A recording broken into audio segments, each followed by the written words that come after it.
Oi, gente. Tô gravando esse vídeo para fazer uma revisão sobre os testes discriminativos que nós trabalhamos, que foram 3. Então, vou começar falando um pouquinho do teste triangular, tá? Então, o teste triangular é um teste utilizado para verificar similaridades ou diferenças de forma geral entre dois produtos, certo? Então, nós já vimos essa ficha aqui, é a ficha tradicionalmente usada nesse teste. A gente orienta os avaliadores que eles vão receber 3 amostras e informa que 2 são iguais e uma é diferente. E a gente pede para que eles relatem qual amostra eles acreditem ser a diferente, mesmo que eles chutem, tá? Se eles chutarem, a probabilidade de acertar o acaso é de 1/3, ok? É importante nesse teste que a gente apresente as amostras, olhem a figurinha aqui, ó, bem visualmente parecidas, mesmo formato, mesmo tamanho. Se uma está quebrada é para todas estar quebrada, se uma está inteira é para todas estarem inteiras, porque senão a pessoa já vai perceber a diferença só de bater o olho. Por isso é tão importante a padronização visual, tá? A gente não quer verificar diferenças visuais, a gente quer verificar se tem diferença num contexto geral, ok?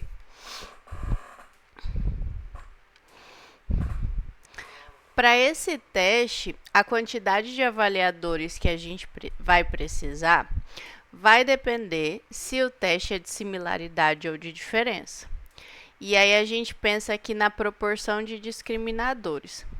Se eu quero fazer um teste para avaliar que amostras são diferentes, eu quero que muita gente perceba a diferença, ou seja, que a porcentagem de pessoas que percebe a diferença seja bem alta. Então, eu vou trabalhar nessa faixa de PD aqui. E aí eu tenho os nossos 2 riscos, o risco de concluir de forma errada uma diferença e o risco de concluir de forma errada uma similaridade. Se possível, eu minimizo os 2, sempre, tá? Então, quando eu estou fazendo um teste de diferença, que eu estou com um PD lá em cima, eu consigo tranquilamente minimizar alfa e beta para 5%, porque a quantidade de avaliadores que eu vou precisar é baixa, 23 pessoas, certo? Agora, se eu quero fazer um teste de similaridade, eu quero que o meu PD aqui seja bem baixinho. Mas eu não consigo trabalhar com o menor possível, porque é muita gente. Então, sugere-se usar um 30% aí de PD. E, se possível, de novo, minimizar os 2 erros, tanto alfa quanto beta, a 5%, que daria um 66%. Quando as pessoas acham, mas é muita gente, 60, não tenho tanto tempo. Então, minimiza só o beta, que é o erro mais importante para o teste de similaridade, tá? E aí dá para trabalhar com 54, 39 pessoas, ok? Bom, sabendo quantas pessoas a gente vai utilizar, aí a gente vai falar do preparo do teste. A norma da ABNT que trata desse teste triangular, ela traz uma tabela de códigos já para nos ajudar. E aí a gente tem que lembrar que as amostras têm que ser servidas em todas as combinações possíveis, tá? Então, para esse teste, nós temos 6 combinações possíveis. Nós temos as combinações que repetem. Aqui eu estou chamando amostras de 1 e 2. Nós temos 3 combinações repetindo a amostra 1, então é só 1, 1, 2, 1, 2, 1. E a última, 2, 1, 1. Mais 3 combinações repetindo a 2. 1, 2, 2, 2, 1, 2 e 2, 2, 1. Então, a gente trabalha com essas 6 combinações e vai variando códigos e combinações para todos os avaliadores, certo? Isso é muito importante. Se eu ficar repetindo sempre a mesma, alguém vai falar, é diferente, é mais doce. E aí vai ficar gerando uma tendência com todo mundo que está lá fora. E se eu ficar repetindo o código, também é um problema. É a 120 que é diferente. Aí todo mundo vai ficar procurando, tá? E aí, aqui na tabela que a norma da ABNT traz, ela até traz as mesmas sequências que eu falei, ó. 1, 2, 1, 1, 2, 1, 2, 1, 1, 2, 2, 1, 2, 1, 2 e 1, 2, 2 e começa de novo, trazendo aí 60 códigos mais ou menos, 60 combinações de códigos para a gente trabalhar. Cada linha dessa é para uma bandejinha. E aí nos copinhos ou nos guardanapos ou onde quer que a gente esteja servindo as amostras, a gente coloca os 3 dígitos e o número que vem antes nos orienta sobre qual amostra vai em cada copinho, tá? Aí então a gente convida as pessoas, ela explica como o teste funciona, elas preenchem as fichas, a gente recolhe as fichas. Quando a gente recolhe as fichas, a gente vai contabilizar os acertos, porque a gente quer saber quem acertou, qual era a amostra diferente. Então, por exemplo, nessa primeira ficha aqui, ó, que começa 151786943, eu vou lá na minha tabela de códigos e vou procurar 151786943. Nesse caso, a diferente era 151, porque ela é 2, enquanto as outras são 1. Então, essa pessoa aqui errou o teste, certo? Vamos para outra ficha, começa com 345. 345 está aqui, ó. 345, 562, 955. Nesse caso, a diferente também era a primeira e ela marcou a última, então essa pessoa também errou. E a outra ficha, 494. 494 está aqui, ó. 494, 783, 414. Nesse caso aqui, a diferente é a do meio, porque ela é 2, enquanto as outras são 1. Então, a pessoa marcou a do meio, acertou. Então, eu vou pegar todas as fichas e vou contabilizar os acertos, certo? E aí, a gente vai analisar os resultados em tabelas. Lembrando que se o meu teste é para avaliar diferenças, eu uso uma tabela. Se o meu teste é para avaliar similaridades, eu uso a próxima tabela. Então, essa é a tabela para analisar diferenças. O que importa para mim nos testes de diferença é o risco alfa. Então, por exemplo, digamos que eu fiz um teste lá, eu quero ver se deu diferença a um nível de 0,01, que é o nível de 1%. Eu fiz com 35 pessoas e eu tive 19 acertos. Então, eu vou lá, ó, no N igual a 35, alfa de 0,01, que está aqui, e aí eu vou cruzar, o número que aparece para mim é 19. O que é 19? 19 é o número mínimo de respostas corretas necessários para concluir que existe diferença. Então, eu preciso ter pelo menos 19 para concluir que eu tenho diferença, e eu tive exatamente 19.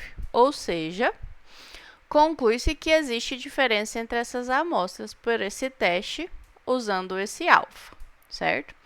Na conclusão, a gente sempre tem que dizer o alfa que a gente está usando, tá? No segundo exemplo que está aqui embaixo, eu fiz um teste com 96 pessoas e eu quero usar um alfa de 5%. Então, eu vou lá no 96, alfa de 5%. O número que aparece para mim cruzando aqui, ó, é esse aqui. 41. Então, eu preciso ter o quê? No mínimo, 41 respostas corretas para concluir que existe diferença.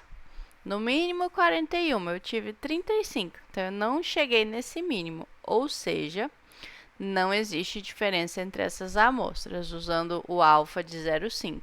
Aí, eu posso escrever como alfa, como P, da forma que eu quiser, tá?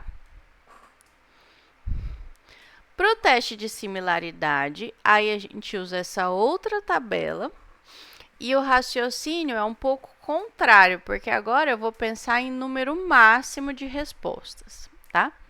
Para similaridade, importa para mim o erro tipo beta e o PD, certo? Então, vamos lá. Nesse primeiro exemplo, eu quero saber se existe similaridade entre amostras. Eu fiz um teste com 66 pessoas e eu quero usar esse risco de 0,05 e o PD de 30. Então, eu vou lá nos 66 pessoas, o beta de 0,05 aqui e o PD de 30. Então, o número que eu encontrei aqui, 28. O que é 28? 28 é o número máximo de respostas corretas que é necessário para concluir que duas amostras são similares. Então, eu posso ter até 28. Se eu passar de 28, elas não são similares, tá? No caso, a gente teve 29. Então, não existe similaridade nessas amostras ao nível de 5% e usando um PD de 30. Nesse caso, eu tenho que colocar tanto o erro quanto o PD na conclusão, porque se mudar o PD, pode ser que a minha conclusão mude, certo? No exemplo de baixo, fiz um teste com 84 pessoas e eu quero saber se essas amostras são similares, com um risco de 0,05 e um PD de 20. Então, aqui 84 pessoas, beta de 0,05, PD de 20. Cruzando aqui, o número que eu tenho é 31. 31 é o número máximo de acertos para concluir que as amostras são similares. Então, eu posso ter até 31, não pode passar, senão elas não são similares. Eu tive só 20, ou seja, essas amostras de fato são similares por esse teste, usando o beta de 0,5 e o PD de 20, ou a probabilidade, né, de 0,05 e o PD de 20. Ok? Então, esse é o funcionamento e a análise dos dados do teste triangular. Agora, a gente vai para o teste de comparação pareada, que também é utilizado para verificar similaridades ou diferenças entre dois produtos, mas agora são similaridades ou diferenças específicas, ou seja, eu vou falar de um atributo específico, tá?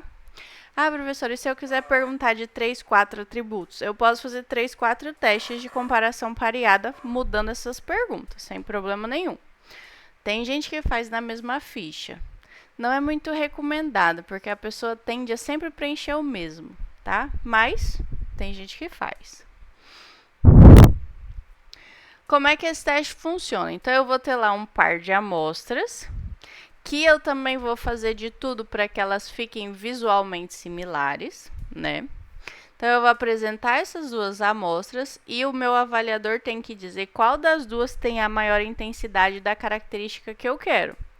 Ah, qual é o biscoito mais crocante? Qual é o biscoito mais doce? Qual é o biscoito que tem o aroma de baunilha mais intenso? Não sei, eu escolho o atributo lá, tá?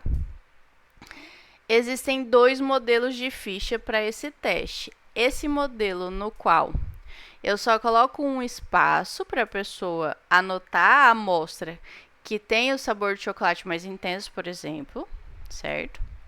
Ou esse outro modelo que eu tenho espaço para a pessoa colocar os dois códigos e peço para ela circular a amostra que tem o sabor de chocolate mais intenso. Tanto faz, os dois são válidos. Esse modelo é mais fácil para os analistas. Esse modelo é mais fácil para os avaliadores. Aí a gente escolhe o que a gente quiser. Em relação ao número de avaliadores necessário, o raciocínio é o mesmo que a gente usa para o teste triangular. Mas aqui a gente tem um fator a mais, que é o fato do teste ser unilateral ou bilateral. O teste unilateral é aquele que a diferença é previamente conhecida, então eu tenho respostas certas. O bilateral é aquele no qual a diferença não é previamente conhecida, então eu não tenho resposta certa, tá? Mas a questão é a mesma, ó, eu quero fazer, eu tenho duas amostras aqui, uma eu coloquei, sei lá, 10 gramas de chocolate, outra eu coloquei 20. Quero saber se as pessoas vão perceber diferença na intensidade do aroma de chocolate. Então, é um teste unilateral. Se eu quero ver se tem diferença, eu vou usar um PD alto. E aí, a minha preocupação para o teste de diferença é minimizar o alfa, tá? Então, eu posso usar 33, 42 pessoas. Se eu puder fazer com 42, é melhor, porque eu minimizo os dois erros. Mas se eu não quiser, O importante é minimizar o alfa, tá? Mas o ideal é minimizar os dois. Agora, se o meu teste é de similaridade, eu quero poucas pessoas percebendo diferença. Então, eu vou para um PD lá embaixo. Mas o PD lá embaixo é sempre inviável. Então, a gente costuma ficar no meio do caminho. Opa! Deixa eu passar isso aqui. Depois eu vou para a tabela do lado. A gente costuma ficar no PD de 30. E aí, para o teste de similaridade, me importa muito minimizar o beta. Então, eu quero muito usar o beta de 0,05. Mas como costuma ser muita gente mesmo assim, ainda se usa... Muitas pessoas preferem usar um beta de 0,10, tá? Mas, se possível, usar sempre de 0,5 e se preocupar menos com alfa nessa situação, ok? Agora, a tabela bilateral, mesmo raciocínio. Teste de diferença, PD lá em cima. Então, eu quero minimizar o alfa, vou ficar aqui na faixa do alfa de 0,05. Se possível, eu minimizo o beta também. 49 pessoas não é um absurdo de gente, né? E se o teste é de similaridade, o PD tem que ser mais baixo, mas a gente trabalha no 30%, porque descendo aqui vai ficando inviável. E aí o importante é minimizar o beta. Nem sempre eu consigo trabalhar aqui, então tem gente que trabalha aqui do lado com o beta de 0,10, tá? Independente de quantas pessoas vocês escolherem, coloquem na conclusão os parâmetros que foram utilizados. Se é um teste de similaridade, o beta e o PD, se é um teste de diferença, o alfa, tá? Como é que se prepara esse teste? O preparo desse teste é bem simples, porque a gente só tem duas combinações possíveis. Amostra A e B, B e A. Então, a gente prepara uma tabela de códigos, alternando as amostras. Serve essas amostras nas duas combinações com códigos diferentes para todos. E as pessoas não precisam ser treinadas, mas elas precisam ser orientadas sobre como o teste funciona, tá? Depois que as pessoas fazem o teste, a gente recolhe as fichas e aí a gente vai identificar na ficha qual das amostras que a pessoa marcou. Se ela marcou a A ou a B. Então, aqui, ó, 724. 724 tá aqui, ó. Essa pessoa, então, marcou a A. 293. 293 tá aqui. Então, essa pessoa marcou a B. 486. 486 tá aqui em cima, essa pessoa marcou a B. 259. 259 tá aqui, essa pessoa marcou a A. 336 tá aqui embaixo, essa pessoa marcou a A. Então, eu vou anotar quantos A's eu tive e quantos B's eu tive. Se o teste é unilateral, uma das respostas está certa. Ou vai ser A ou vai ser a B. E aí eu posso marcar se foi acerto ou erro, tá? Mas se o teste é bilateral, eu preciso marcar se foi A ou B. E aí eu vou somar o maior número de consensos, ok? Então, vamos falar sobre a análise dos resultados. Nesse caso, a gente tem 3 tabelas. 2 para teste de diferença e uma para teste de similaridade. Porque a tabela do teste de diferença vai depender se ele é uni ou bilateral. Então, se eu estou analisando, se eu estou fazendo um teste de diferença unilateral, essa é a tabela que eu vou trabalhar. Aí tem um exemplo aqui, ó, eu fiz um teste com 80 pessoas e empatou. E eu quero concluir se deu similaridade ou diferença a um nível de 0,01. Se o teste é unilateral, existe uma resposta certa. Nesse caso, a certa é a B, que eu estou dizendo aqui. Então, vamos lá. 80 avaliadores no total, aqui. E eu quero concluir com um erro de 0,01, ou seja, 1% de erro só. Então, 0,01 está aqui. Cruzando 80 com 0,01, o número que me aparece é 51. Então, eu preciso ter, no mínimo, 51 respostas corretas para concluir que existe diferença com base no teste unilateral. pelo menos 51. Eu não tive, eu tive só 40. Ou seja, não existe diferença. E aí, nesse caso, como é um teste direcional, eu tenho que colocar na conclusão de qual atributo eu estou falando, tá? Então, não tem diferença no sabor de chocolate dessas amostras, ok? O teste triangular eu só concluí se tinha diferença ou não tinha. O de comparação pareada eu vou concluir se tem diferença ou não tem no atributo específico, certo? E colocar sempre a significância do teste. Se é um teste de diferença bilateral, já é outra tabela. E aí, veja, eu fiz o teste com 72 pessoas, 23 marcaram a A, 49 marcaram a B. Se é bilateral, eu vou pegar o maior número de consensos. Então, o maior número aqui é 49. E eu quero avaliar esse teste usando um risco 0,01. Então, eu vou lá, 72 pessoas aqui. O risco de 0,01 está aqui, cruzando esta com esta. O meu número é 48. Então, eu tenho que ter, no mínimo, 48 respostas consensuais para concluir que existe diferença.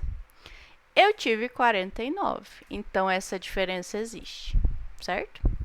Se a diferença existe, eu sei então que essa amostra tem o sabor de chocolate mais intenso do que essa. Então, conclui-se que existe diferença entre o sabor de chocolate das amostras por esse teste, com a significância aqui de 0,01. E já que tem diferença, a amostra B foi a de sabor de chocolate mais intenso. Porque eu perguntei qual tem o sabor de chocolate mais intenso, e a maioria das pessoas marcaram a B, e de fato essa diferença existe, tá? Por fim, se o meu teste de comparação pareada é de similaridade, eu tenho só uma tabela para analisar. E aí eu vou analisar respostas corretas ou consensos se ele for uni ou bilateral, tá? Mas é a mesma tabela. Então, no meu exemplo aqui, é um teste bilateral, então eu não tenho a resposta certa. Eu quero usar um beta de 0,10, o PD de 30 e eu fiz com 114 pessoas. Das 114 pessoas, o meu máximo de consenso foi 64. Então, 50 pessoas marcaram a amostra A, 64 marcaram a B, tá? E aí, eu quero saber se essas amostras são similares no sabor de chocolate, que é o atributo que eu estou avaliando. Então, eu vou lá no 114 pessoas, total. Risco beta de 0,10 aqui embaixo. PD de 30 está aqui, cruzando o 0,10 com 30, o número que aparece para mim é 67. O que é 67? É o número máximo de consensos necessário para concluir que duas amostras são similares. Então, eu posso ter no máximo 67. Passou de 67, elas não são similares, tá? Então, eu tive 64, ou seja, as amostras de fato possuem sabor de chocolate similar pelo teste de comparação pareado. Usando um erro de 0,10, ou seja, 10% de erro, que é a mesma coisa que 90% de certeza, né? E um PD de 30, ok? Então, não passa de 30% as pessoas que perceberam a diferença. Então, elas realmente são similares, certo? E o nosso último teste, então, é o de comparação múltipla, que é aquele teste quando eu quero comparar várias amostras. Mas esse teste especificamente é para eu comparar várias amostras com uma amostra controle. Por isso que ele também é chamado de teste de diferença do controle, tá? E é um teste também que a gente tem um atributo específico para avaliar. Então, digamos que eu queira avaliar. Aqui eu tenho uma amostra controle de vinho e eu quero comparar outras amostras de vinho com essa controle. Aí eu tenho uma ficha. Ah, você está recebendo uma amostra, controle e 3 codificadas. Compare cada uma com o controle e identifique se é melhor, igual ou pior que o controle em relação... Aí eu coloco o atributo que eu quero. Nesse caso, aroma cítrico. Em seguida, assinale o grau de diferença de acordo com a escala. Essa escala normalmente vai de extremamente pior a extremamente melhor. Ou a gente coloca até aqui, extremamente mais cítrica, extremamente menos cítrica. A gente coloca do jeito que a gente quiser, tá? Então, o avaliador vai receber uma amostra controle que vai estar especificada e as demais codificadas.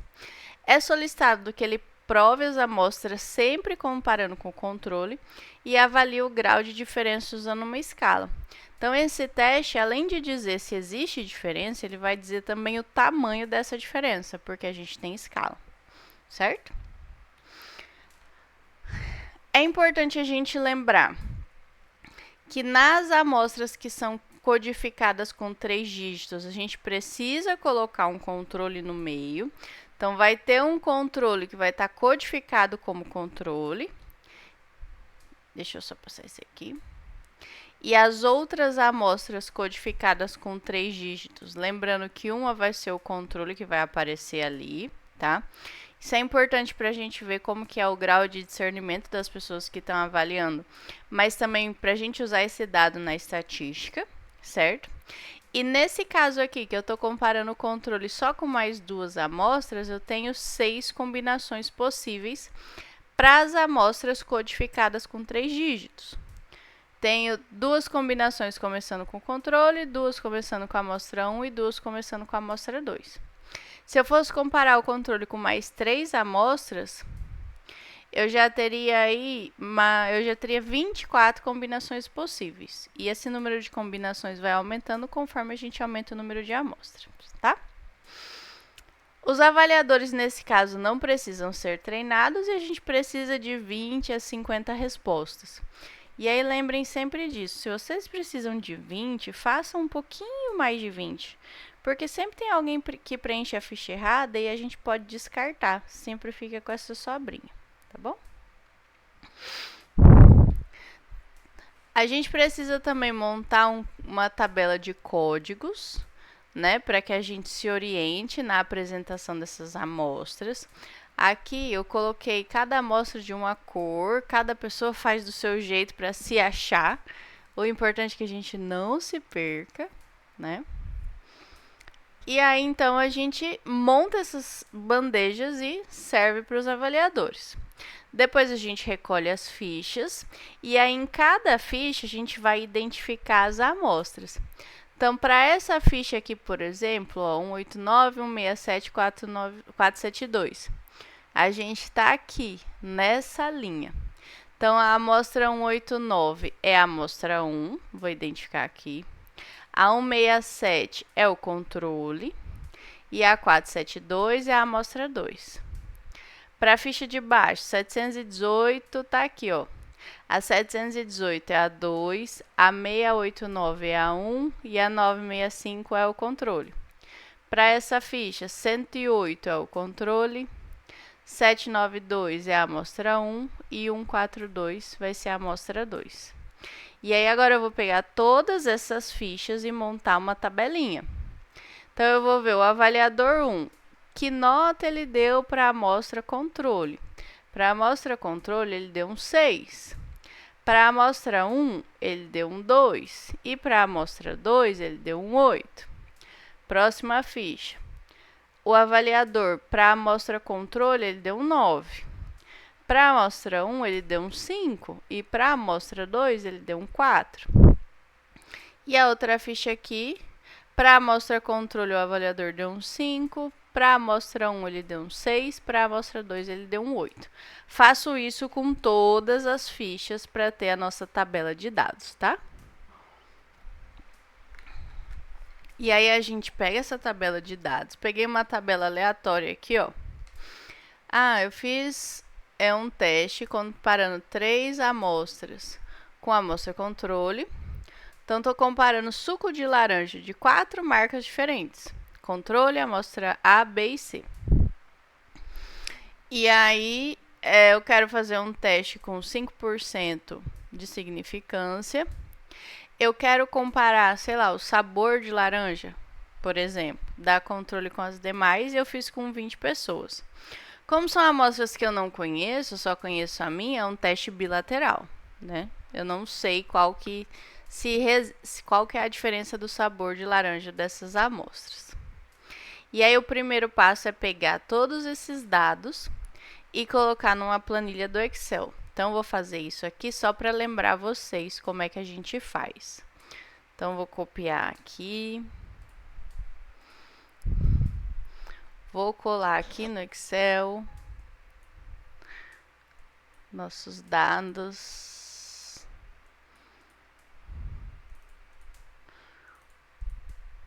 Vai ficar gordinho assim? Tá bom, deixa assim mesmo.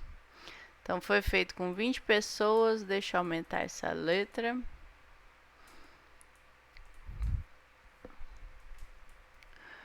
E aí, então, a gente vai fazer a nova para comparar essas médias, que é o primeiro passo. Para quem não lembra, a gente precisa habilitar essa função no nosso Excel. Depois que habilita uma vez, ela vai estar sempre aqui. Mas a gente vai lá na setinha, certo? E vai em mais comandos, tá? Quando eu abro aqui, aqui do lado eu vou escolher suplementos. Suplementos.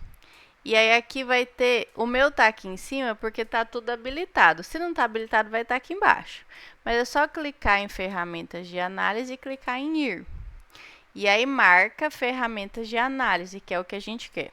Tanto faz marcar ferramenta de análise ou ferramenta de análise VBA. Nas duas vai ter a nova, tá? Então marquem qualquer um ou marquem as duas se vocês quiserem. Dá um OK. E aí agora, toda vez que vocês vierem aqui em dados, análise de dados vai estar aqui do ladinho, tá? E aí a gente tem 3 opções de ANOVA aqui. A gente vai escolher o fator duplo sem repetição, porque tanto avaliadores quanto amostras são fontes de erro, tá? Então, a gente vai sempre fazer fator duplo, avaliando diferença entre colunas e entre linhas. Então, eu vou fazer esse fator duplo. O meu intervalo de entrada vão ser os meus dados com a primeira coluna e a primeira linha só dando o nome das amostras, por isso que eu vou marcar rótulos. E a saída eu vou colocar aqui do lado. Dou um OK. E aí aqui vai sair o meu ANOVA fator duplo. Sai o resultado para cada avaliador e para cada amostra. E aqui embaixo a parte de fonte de variação, certo? Então, vejam, a gente quer saber se tem diferença entre as amostras. Deixa eu pegar esse cabeçalho e colocar aqui embaixo. A amostra controle A e B, C, que são as amostras, a média delas foi essa aqui.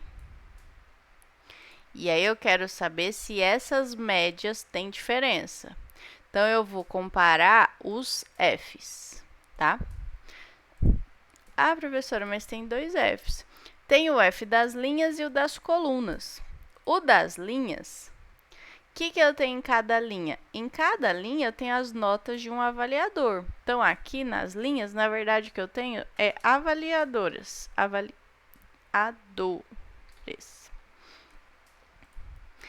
Em cada coluna eu tenho uma amostra. Então, o que eu tenho aqui em colunas são amostras.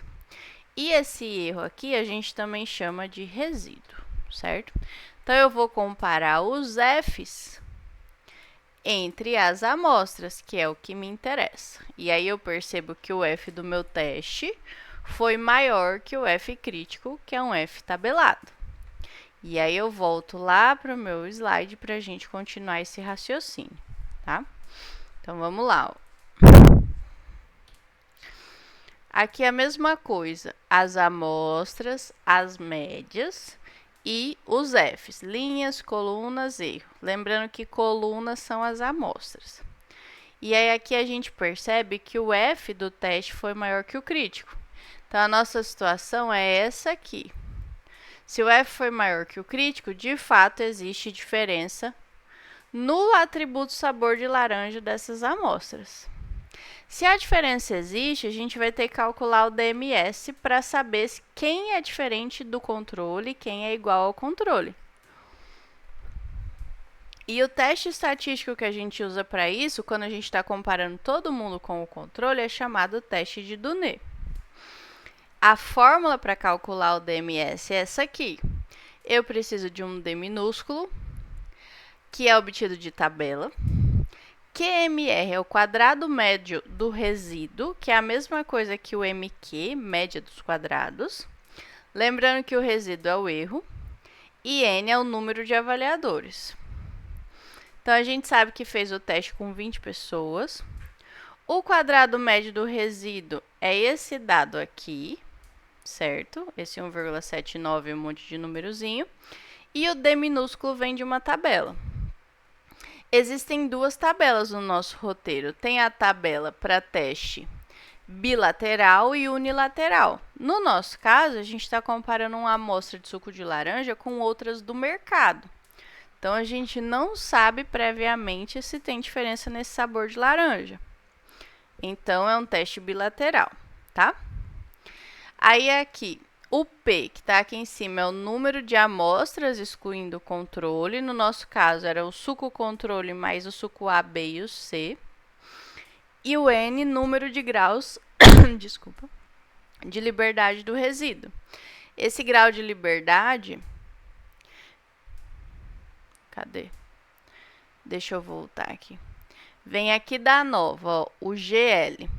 O GL do erro ou resíduo é 57, tá?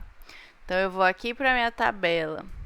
O número mais perto de 57 que eu tenho é 60. E foram 3 amostras, além do controle. Então, eu vou cruzar 3 com 60. O meu número vai ser 2,41, ok? Então, o meu D minúsculo aqui é 2,41. Com todos os dados, é só eu fazer a continha. O D é o 2,41, 2 vezes o QMR, que é 1,79, dividido por 20. Primeiro façam tudo isso que está aqui dentro, 2 vezes esse número dividido por 20, para depois tirar a raiz quadrada, para depois multiplicar pelo 2,41. O resultado vai ser esse, 1,02. E aí, agora eu vou comparar o controle com todas as outras para ver se a diferença é maior ou menor que 1,02, tá? Então, vamos lá, eu vou fazer controle menos amostra A, controle menos B, controle menos C. Então, o controle deu 5,05, A 6,85. O controle 5,05, AB 5,35. E o controle 5,05, AC 6,1. Então, essas são as diferenças. Independente se é uma diferença para menos ou para mais, eu vou ver se esses números são iguais ou maiores que o DMS, porque a partir de 1,0205 existe diferença. Então, eu vou ter diferença entre controle A, não tenho diferença entre controle e B, e tenho diferença entre controle e C, certo? Então, no atributo sabor de laranja, a amostra controle difere da A e da C. Já a amostra B não difere no atributo sabor de laranja, enquanto as A e C diferem ao nível de 5%. E aí, eu posso olhar aqui, ó, se a A difere e ela ficou no 6,8, se a gente olhar lá na escala, o 6,8 vai estar melhor que o controle, assim como o 6,1. Então, eu ainda posso tirar essa conclusão. As amostras A e C apresentam um sabor de laranja melhor ou mais intenso que o do controle, ok? Vejam que a gente só chega no cálculo do DMS se a ANOVA disser que tem diferença. Então, o meu primeiro passo é fazer a ANOVA. E aí, qual que é a minha conclusão da ANOVA? Tem diferença ou não tem entre as amostras e o controle? Se existir diferença, aí eu vou para o segundo passo, que é fazer o teste de Duné, para ver quem difere do controle e quem não difere, tá? Tem um segundo exemplo aqui, mesma situação, mas agora avaliando o dulçor, tá? Foi feito um teste similar com a mesma amostra de suco de laranja e as demais, e a pergunta foi se em relação ao dulçor, se era mais fraco ou mais forte que o controle. E aí essa foi a tabela de resultados, foi feito com 20 pessoas. E aí aqui, fazendo a nova no Excel, a gente teve essas médias e comparando as colunas, ó, F do teste, F crítico. O F foi menor que o crítico, então não deu diferença entre o dulçor dessas amostras. Então, mesmo teste, mudamos só a pergunta, eu consigo concluir mais de uma coisa. Existe diferença entre o sabor de laranja, mas não existe diferença entre o dulçor dessas amostras. Então, todas as amostras são tão doces quanto a amostra controle, ao nível de 5%, tá? Comparando os Fs, então, não existe diferença no atributo dulçor dessas amostras, comparando-as com o controle. Tudo bem? Pessoal, é isso. Tem uma atividade para vocês fazerem. Tomem cuidado com os detalhes e bom trabalho. Até semana que vem.